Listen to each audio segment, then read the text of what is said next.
Okay, I just want to show you really quickly how much better the limit comparison test is suited to this series than the direct comparison test. Now remember, when we were originally analyzing the series, we said that the terms remind us of this series right here, 1 over the square root of n, right? Because for large n, so for large values of n, we said 1 over square root of n plus 2 is pretty much going to be the same thing as 1 over square root of n. Okay, so now with the limit comparison test, the next thing we would do is we would compare the limits, right? So the limit comparison test, compare the limit. So we're going to compare the ratio, the limit of the ratio of these two. So I've got 1 over 2 plus square root of n. And that's going to be divided by 1 over square root of n. And I want the limit as n goes to infinity. It's 20 hours. Thank you. So I'm going to multiply the top and the bottom by square root of n. And I'll get limit as n goes to infinity. Now I'll just have the square root of n divided by 2 plus the square root of n.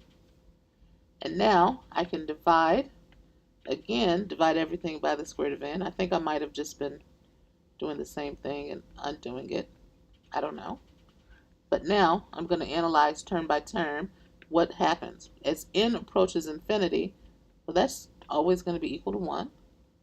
Square root of n over square root of n, again, that's just going to be equal to 1. What's going to happen to 2 over the square root of n? As n approaches infinity, it's going to tend to 0, right? Because that denominator is going to blow up. So this limit is going to be equal to 1.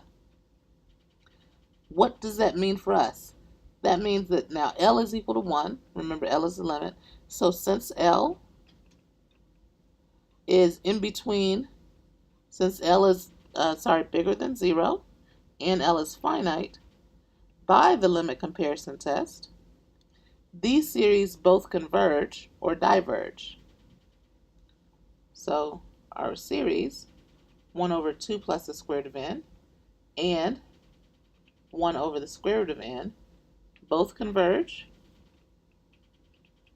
or both diverge. I know what's going to happen.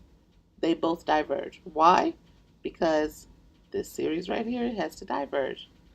This series is a p series with p equals 1/2. Right? So since p is less than 1, this series diverges, but they both have to diverge. So therefore, my answer to the question of converge or diverge is going to be that our original series diverges.